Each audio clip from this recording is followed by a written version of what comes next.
ये देखिए मेवा पाक बन चुका है। हेलो फ्रेंड्स, व्यंजनों की बगिया में आप सभी का बहुत बहुत स्वागत है। आज मैं आपके लिए कृष्ण जन्माष्टमी के उपलक्ष्य में मेवा पाक की रेसिपी लेकर आई हूँ, जो कान्हा जी को बहुत पसंद है। आप इसे बनाकर कान्हा जी को भोग लगा सकते हैं। बहुत ही अच्छे से फटाफट बन जाती है। आप देख सकते हैं कितनी जबरदस्त बनी है।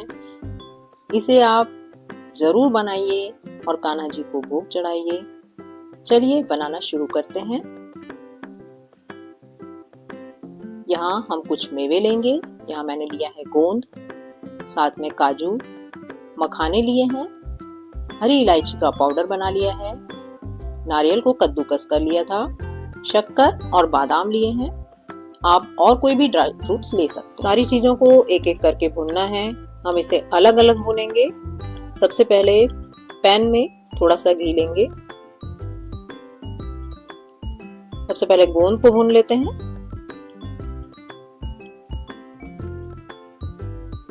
गोंद को बहुत ज्यादा गरम घी में नहीं डालेंगे, जब हल्का गरम हो तभी इसमें डाल देंगे। ये अंदर तक क्रंची होना बहुत जरूरी है। ये देखिए धीरे धीरे ये फूलती जा रही है।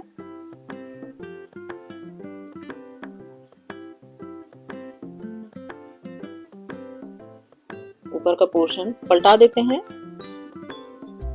तो सभी तरफ से अच्छे से फूल जाएगी।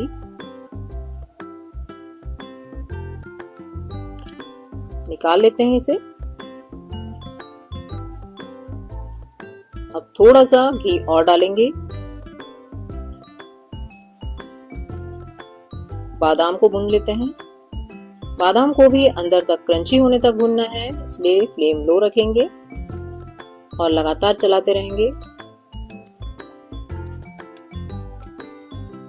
बादाम भी थोड़ी चटकने लगती है, संभल के करना है।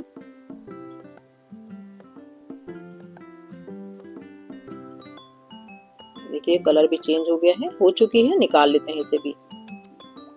सभी चीजें अलग अलग रखते जाएंगे, मिक्स नहीं करेंगे अभी, क्योंकि हम अलग अलग इसे बारीक करेंगे।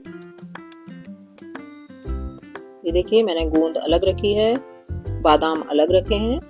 चलिए अब काजू को भी इसी तरह से भून लेते हैं।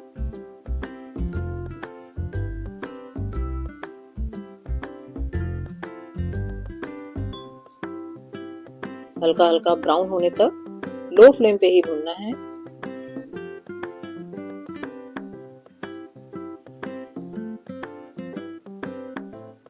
काजू भी हो चुके हैं, इसे भी निकाल लेते हैं। बढ़िया सा कलर आ गया है।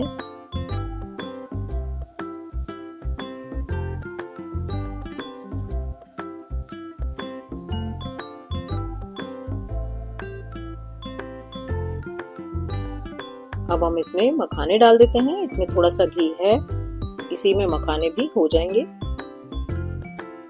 ये भी क्रंची हो गए हैं।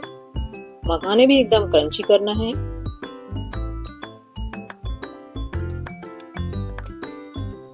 अब जो हल्का सा घी लगा हुआ है, इसी में हम नारियल को भून लेते हैं। नारियल में तेल होता है, इसलिए हमें इसमें घी डालने की जरूरत नहीं है। बहुत ज्यादा नहीं भूनेंगे, हल्का हल्का ही भूनना है। नारियल में ही खसखस भी डाल देते हैं। इसे भी लो फ्लेम पर भूनेंगे, लगातार चलाते हुए। बहुत ज्यादा नहीं भूनना है।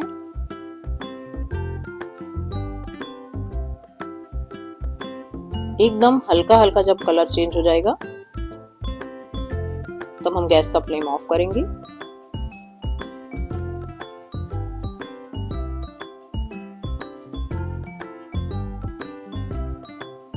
तो देखिए कलर चेंज होने लगा है। ऐसे ही रख देंगे और गैस का फ्लेम ऑफ कर देंगे। थोड़ा सा और चला लेते हैं ताकि जले ना।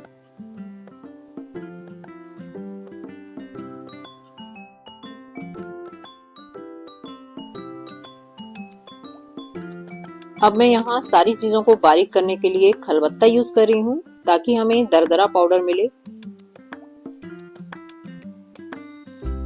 सारी चीजें हमें दरदरी चाहिए, इसलिए इस तरह से खलबत्ते में कूट रही हूँ। आप मिक्सर में यदि करते हैं तो रुक रुक कर चलाएं, क्योंकि ये दरदरा होगा तभी क्रंचीनेस होगी। देखिए कितना अच्छा मोटा मोटा सा पिसा है, ऐसा ही हमें चाहिए।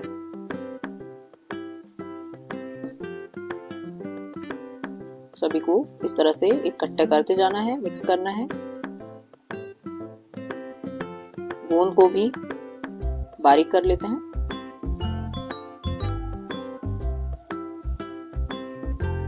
यदि आप मेरे चैनल को पहली बार देख रहे हैं तो प्लीज चैनल को सब्सक्राइब कर लीजिए, साथ ही बेल आइकॉन को भी क्लिक कर लें ताकि आने वाले वीडियोस की नोटिफिकेशंस आपको मिलती रहे।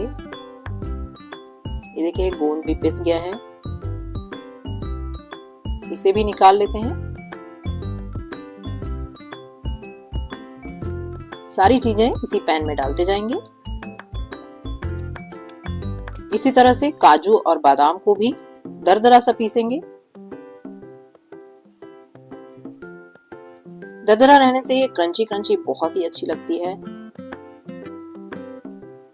बारीक कर देने से बर्फी बन जाएगी। ये देखिए इस तरह का हमने मोटा मोटा पीस लिया। इसे मिक्स कर लेंगे सभी को।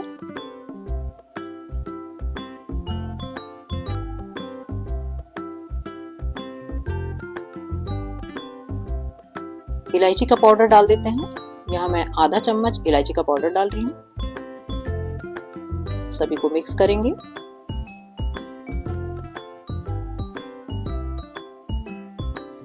अब हम इसकी चाशनी बनाएंगे।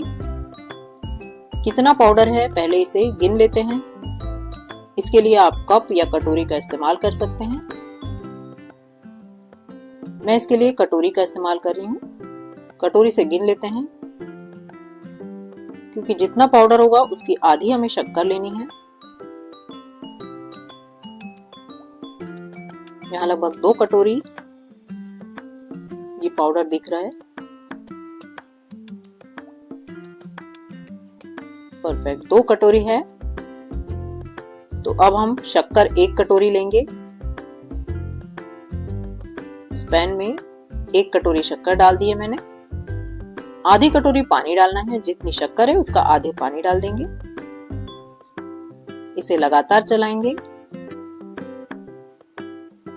शक्कर घुलने तक हमें इसी तरह से चलाना है। ये देखिए शक्कर घुल गई है। एक तार की चाशनी हमें बनानी है।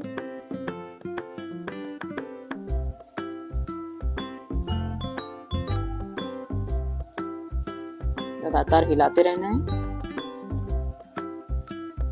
ये देखिए अच्छा उबाल आ गया है। चाशनी भी लगभग बन गई है। इसे चेक करते हैं। एक कटोरी में थोड़ी सी चाशनी लेंगे।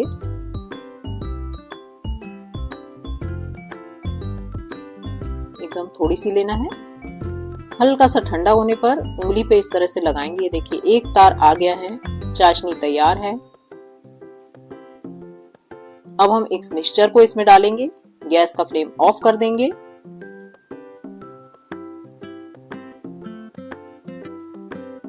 फ्लेम ऑफ कर दिया है मैंने। सारा मिक्सचर डाल देंगे। यदि जरूरत पड़ी तो गैस ऑन करेंगे। फटाफट इसे मिक्स करना है, क्योंकि बहुत जल्दी जमने लगेगा।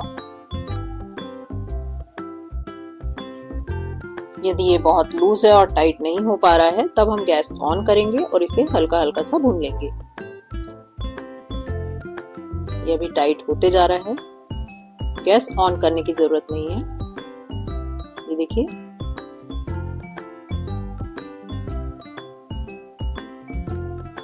एकदम गाढ़ा हो गया है। अब एक प्लेट लेंगे। ये देखिए आप देख सकते हैं एकदम टाइट हो गया है। जमने के लिए एकदम रेडी है।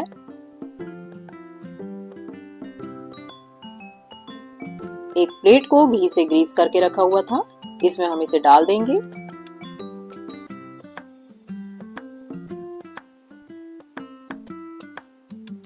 ये बहुत ही बढ़िया मिठाई है। आप इसे जरूर बनाइए जन्माष्टमी में।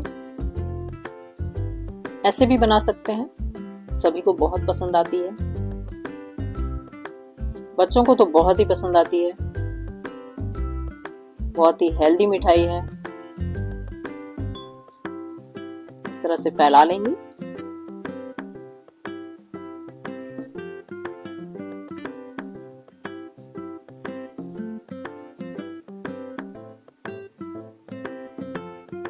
यदि चिपक रहा है तो थोड़ा सा इसमें घी लगा सकते हैं नीचे चम्मच में।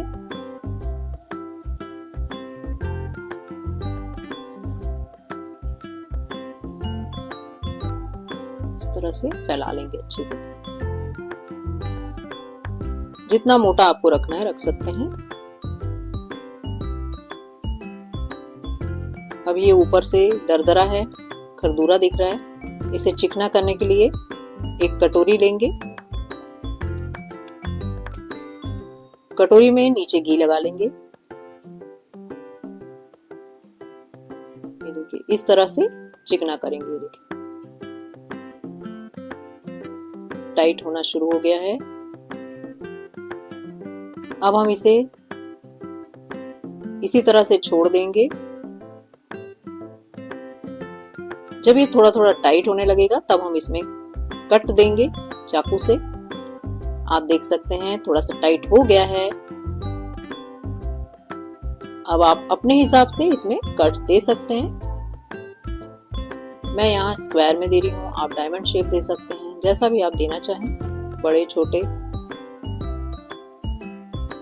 बहुत ज्यादा टाइट होने के बाद टूटने लगेगा, इसलिए पहले ही कट्स दे दें तो ज्यादा अच्छा है।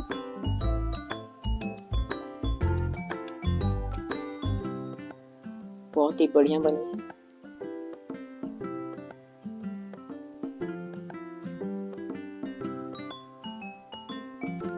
देखिए थोड़ा सा ढीला करके इसे निकालेंगे। देखिए ढीला है। इस तरह से आप मिठाई बना के रख सकते हैं, डेली बच्चों को दे सकते हैं। आप इसे गुड़ में भी बना सकते हैं। ये देखिए एक तोड़ के दिखा रही हूँ आपको। बहुत ही सॉफ्ट, एकदम मजेदार बनी है। चलिए सर्व करते हैं। इस जन्माष्टमी में जरूर ट्राई करिएगा।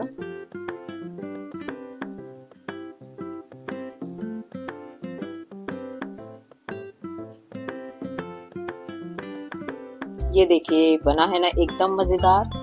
इस जन्माष्टमी में आप कान्हा जी के भोग के लिए मेवा पाक जरूर बनाएं और कमेंट करके मुझे जरूर बताएं कि आपका मेवा पाक कैसा बना। वीडियो को लाइक और शेयर करें, चैनल को सब्सक्राइब करना ना भूलें। मिलते हैं नई रेसिपी के साथ। Bye bye.